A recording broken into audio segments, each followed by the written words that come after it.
Need to be some education for consumers to enjoy more sake. And we wanna be the largest food entertainment platform. And finally, we found it. This is virtual concept. 新時代を切り開く起業家が一流投資家に希望出資額を募る。結構難しい問い。Speak English. Okay. No, it doesn't matter how you are good at English. Just try. 世界に羽ばたく起業家を育てるため、今回は全編英語で開催。We're seeking $5 million USD. What's the key factor for success? 運命を決めるのは3枚のカード。Wow, gold! Okay. Wow. Gold! 3 golds and cash! No way. Oh no! ある者はこの経験を成長の糧とし、ある者はこの瞬間を伝説の幕開けとする。リアル投資ドキュメンタリーAngels。よろしくお願いします。よろしくお願いします。ちょっとテーマグローバルということなんですけど、はい、本田さん世界で戦ってきたと思うんですけど、やっぱり日本の起業家もグローバルとか世界で戦うっていうのは大事ですかね。日本のカスタマーに、サービスを作っていくっていうことがスタートになります。それは別にいいんですけど、やっぱその先がないっていうのが問題視しているところで、偉そうなこと言えることはないんですけど、でも、少なくとも上を目指そうよっていう雰囲気作りはこの番組を通して作りたいなっていう思いから、今回英語でこうやるっていう、そういった新しい試みにつながりましたね。はい、私も圭介とちょっと呼ばせていただきますので、圭介本田でね。圭介本田で、いいですか、圭介本田。全然はい、議論もすべて英語で行うエンジェルス始めていきましょう。Give their dreams wings to fly. The first entrepreneur will be Genki Ito. So please give a massive round of applause to Genki. Welcome.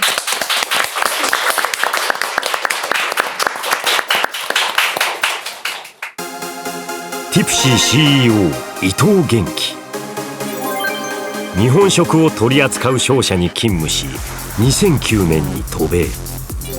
社会に影響をもたらすようなことを成し遂げたいと、南カリフォルニア大学で MBA を取得。そしてアメリカにおける日本酒の認知度の低さに着目する。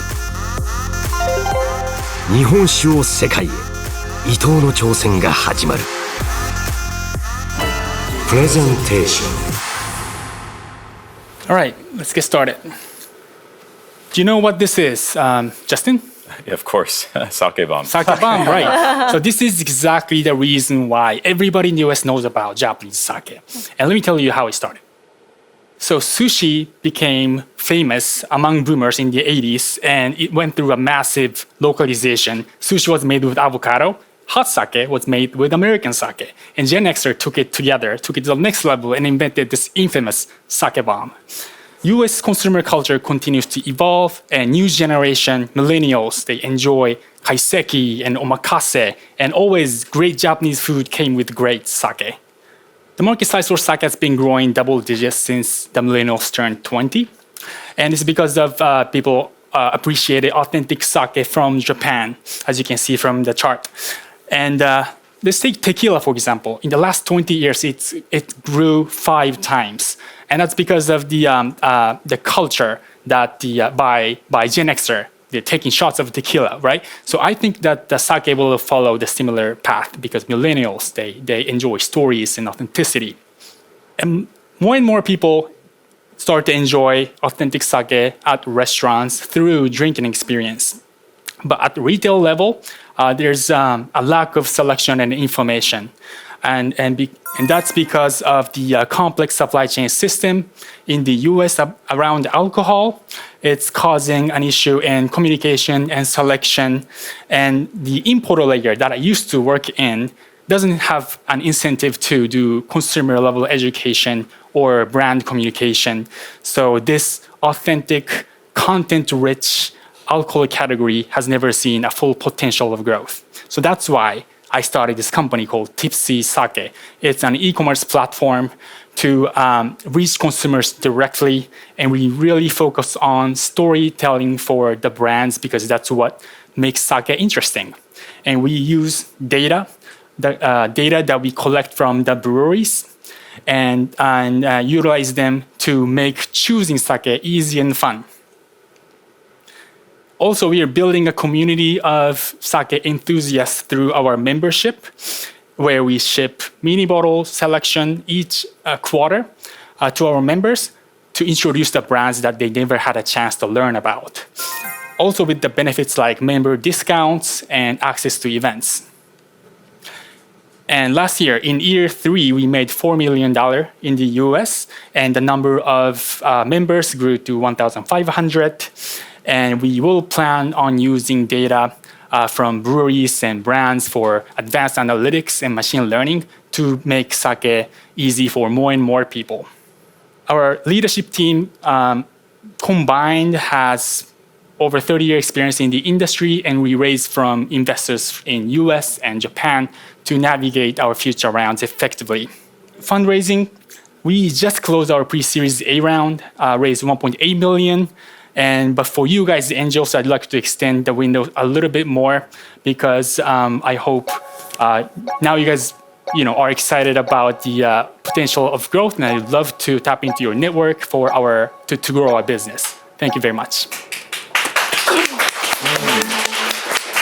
How was this pitch? I think it was amazing, and he really transformed the traditional Japanese manufacturing business to a contents business. So I think that's a really great transformation. Okay, yep. So it's time for the Angels to make their first judgment. エンジェルスに渡された3枚のカード。出資希望はゴールド、興味ありはシルバー、そして興味なしはブラックのカードを上げてもらう。まずはプレゼンのみで評価する伊藤へのファーストジャッジ。Genki-san, you ready? Yes. Okay, Angels, please open your cards. Justin, silver. How about you, Tash? Black for me. Black. Okay. Let's ask Tash first because he chose black. Yep. First impression, the reason I went with black was because just the market size. I saw that the market size is about $1 billion. So I tend to like to look at markets that are a little bit bigger.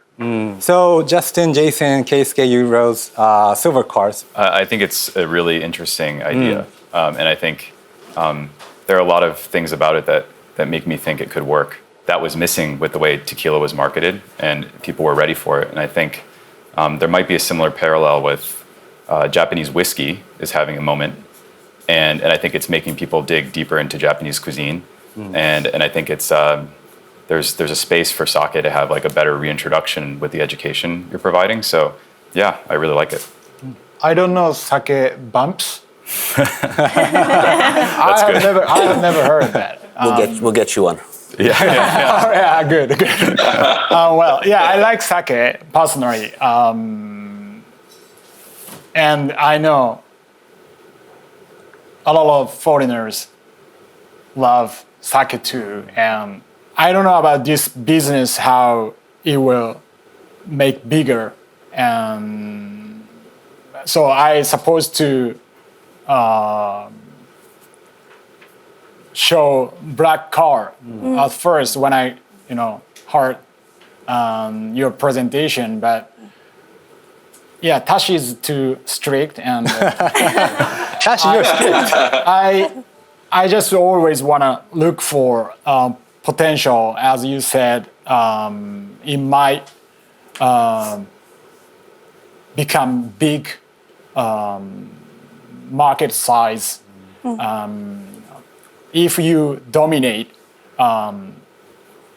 in this kind of like, how do you say, business, I mean, you're gonna make a big, huge profit in your future. So I just wanna ask later something.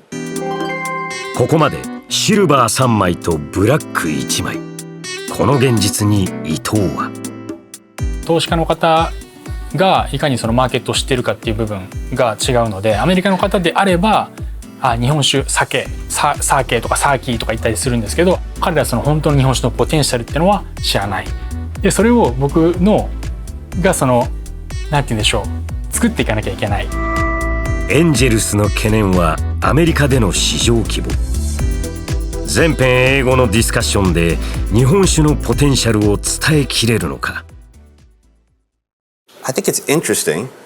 I've invested in a few microbreweries, craft breweries, and things like that in the past, and found that marketing is a huge part of this. A couple specific questions though, but I mean, I do agree that Japanese culture, cuisine has been popular in the US, is popular in the US, and certainly sake is a big part of that.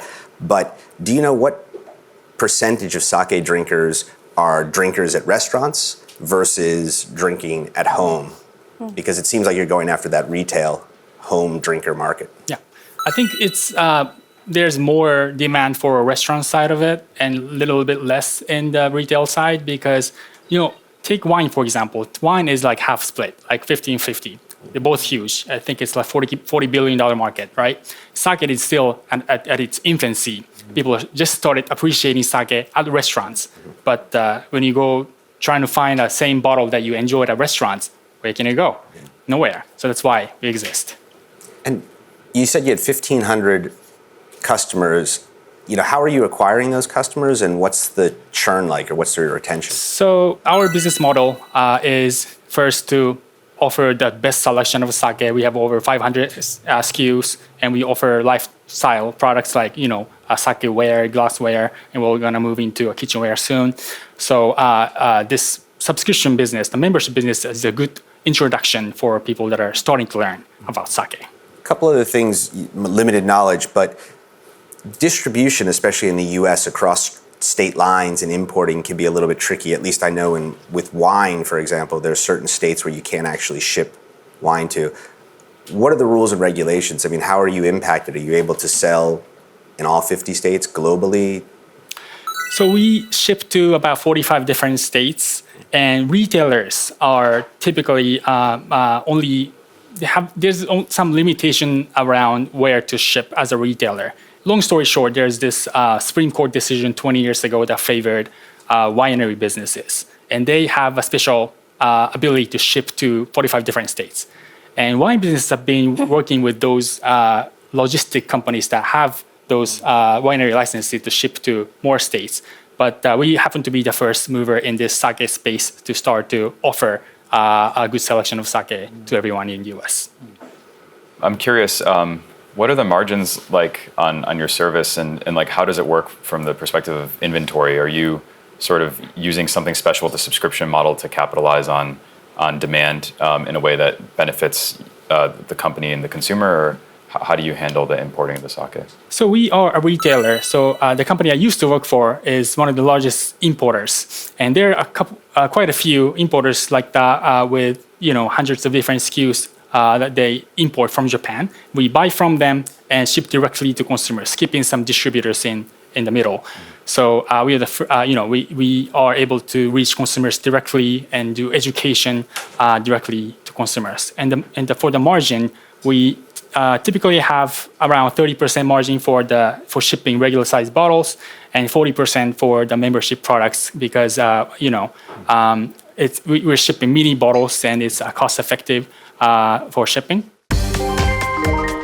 ここでミニボトルセットが登場。ものは試し、試飲を促す。Genki, are you ready to explain how the sake box works? Right, yes. Wait. I'm not sure I can speak in English after I... Yeah. Just a sip, you can just spit it out. Just a sip. Maybe your English will be better. So this is our sake box seasonal selection of mini bottle subscription kit. We have 6 bottles, and I'm just showing you the 3 bottles that we ship in the past to our members. So the first bottle is called Senkin. So Senkin is from Tochigi Prefecture. I've actually visited the brewery. It's run by 2 brothers. The older brother, Mr. Usui, he is also a wine sommelier. And the younger brother, he managed the day-to-day operations. And it's they try to chase for new flavors for sake. And they use this concept, terroir, like Justin mentioned, to use the rice and water from the same surrounding region to make this sake unique. As you can see, has a bright sweetness, and It's very unique to sake. And we recommend that for food pairing, we would offer something similar in taste, like, sweet, sour, fig and prosciutto maybe. So what do you think? Sake is great. Yeah. All really good. Yeah, I love it. Yeah, good. Great. Yeah. Case, you have your own winery. Do you enjoy sake? Oh, you know that. Yeah. Thank you for mentioning. Yeah, I think that for foreigners, I think this is great services. I mean, not super expensive. I feel like you can raise up the prices. I feel like that. Justin, I see you nodding. Like, what's your thought? Well, when I look at the market for Japanese whiskey, it's become quite a collector's item, and people are shown that they're willing to pay a lot for it. And so I think there's this anchoring that's going on in the market that does see these Japanese exports as very valuable. And I think access is a huge problem. So I think there's definitely a balance here between educating a larger group of people and growing the market, as you said, and that's exciting. Because in some ways, I actually think you might have an easier time convincing these people who are already very passionate about Japanese whiskey and are willing to pay more than $100 a month, and they would appreciate the access. So I'm curious, like, have you run any pricing sensitivity or thought about? It's just we did start our subscription with even cheaper box, $49 or $59 for 3 bottles every month. But we realized that people don't just drink sake, right? They enjoy beer. Some people have beer subscription delivered to their door. So we found that 3 bottles every month is just a little too much sake. And the use case for our customers is they enjoy the experience, opening the box, reading about the breweries, and they make something at home with their significant other, cook something occasionally to enjoy the experience, right? So we switched to a monthly membership model where we don't just put the price on each bottle. We just provide the experience with the video, like you just experienced, right? It's the whole package that we offer. I mean, it's great to see your passion for this and helping to expand Japanese culture and sake to the world is terrific. I love the materials. I think it's really well done, well thought out, really nice. I'm definitely going to subscribe for my father who loves sake, so I'll be a new customer. You ship to Massachusetts? Yes. Okay, perfect. Ask Tash. Yep. Yeah. Quick Tashi, comments. What do you think? Quick comments. Have you changed your thoughts? Yeah, I mean, just to kind of argue myself, I think there's a big cultural shift and interest towards Asian culture. You see that a lot in Netflix, for example, where a lot of Korean culture and the sales of soju, for example, have skyrocketed. So, there might be some unlock if you do get the content piece right, and there's a macro shift maybe around entertainment generally. So I think there are some opportunities there. I'm curious as far as the data goes. Is the sales mostly coming from the coasts, like New York, LA, or are there more buyers inland? Because I know there's more stores in the coast, but there might just be a population inland that doesn't have a lot of Asian stores and don't have an opportunity to buy in stores. So I was wondering if what the data looks like as far as like geography. Yeah, good point. So initially, I thought a lot of demand would come from inland, right? But like you mentioned, consumers on the coastal areas, they are more sophisticated. There are more, high-end Japanese restaurants. There's more option in Asian cuisine, and they enjoy sake as well. And I see a lot of people ordering from California and New York and Florida. You can see like the distribution for wine drinking, for example, like the per capita consumption wine. I see the same trend coming for our business. Genki, I need to stop you here, okay. And then it is time for the Angels to make the final judgment. So the last thing I wanted to mention is that there's a lot of things that grew out of Japan and that influenced the cultures overseas, right? Sake is one of them, and Akira Kurosawa maybe, anime, and sushi, for example, couldn't have grown this fast without the Western aspiration for samurai cultures, right? And B, also huge population of Asian immigrants running restaurant businesses. So I think, it's always the long-term trend that leads to more bigger future of consumption. And sake, I think it's time to go through another massive cultural adoption because the consumers are ready. Okay. Last question. What's the valuation? Oh yeah, so we just finished our pre-series A round, but I'm extending it at 18 mil post money safe, and I can raise as much as 200K. And I'm giving a 10% discount. 10% discount. Okay, so it's time for the Angels to make their final judgment. 出資か否か、いよいよ決断の時。伊藤が20万ドルの調達を希望した日本酒のサブスクリプションサービス。果たしてエンジェルスの判定は？ファイナルジャッジ。Angels, please show your cards. Wow, gold! Okay. Wow. Gold! And Tash! No way. Oh no! Come on, Tash. Come on, Tash. なんとスタジオのエンジェルス全員がゴールド。Come on, Tash!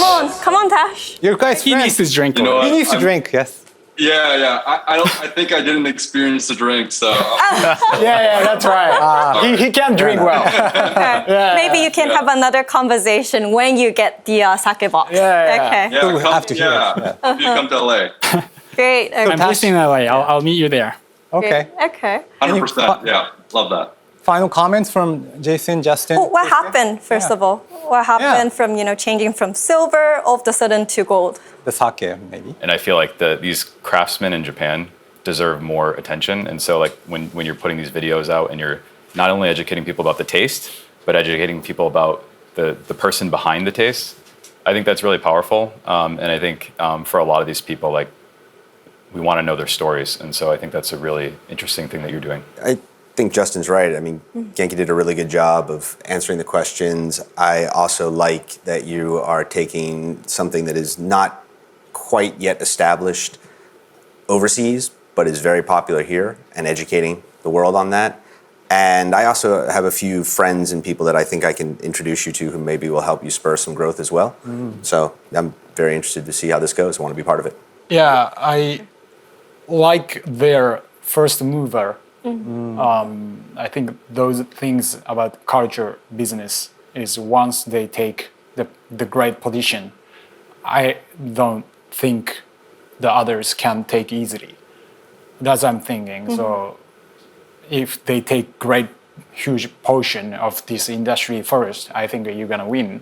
And like business-wise, Tashi said something, that also the like other investor perspective. I mean, I don't know Justin and Jason, but I'm an angel investor. This is angel investor, so no idea. So you might fail, but maybe other investors or the businessman see this TV or something that that's so easy to invest, or they can say easy everything, right? But angel investor, also same page with entrepreneurs. Even we can't see the future. So yeah, of course I can invest a lot of amounts, but maybe a small piece, could be. Thank you. You never know until you try it, right? So yeah. Great comment. Great so comment. Genki, 3 gold cards. It's super exciting to have these people as investors. I can't wait to work with you and tap into your network to grow our business. Thank you, Genki. Thank you.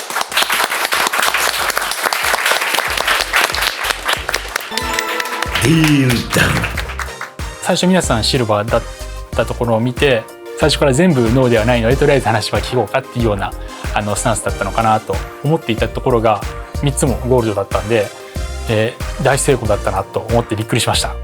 今後ビジネスをグロースしていく時にとてもうちとしては有益な投資家としてのバリューを発揮してもらえるのかなというふうに思うので、もう必ず一緒にやっていただきたいなと思ってます。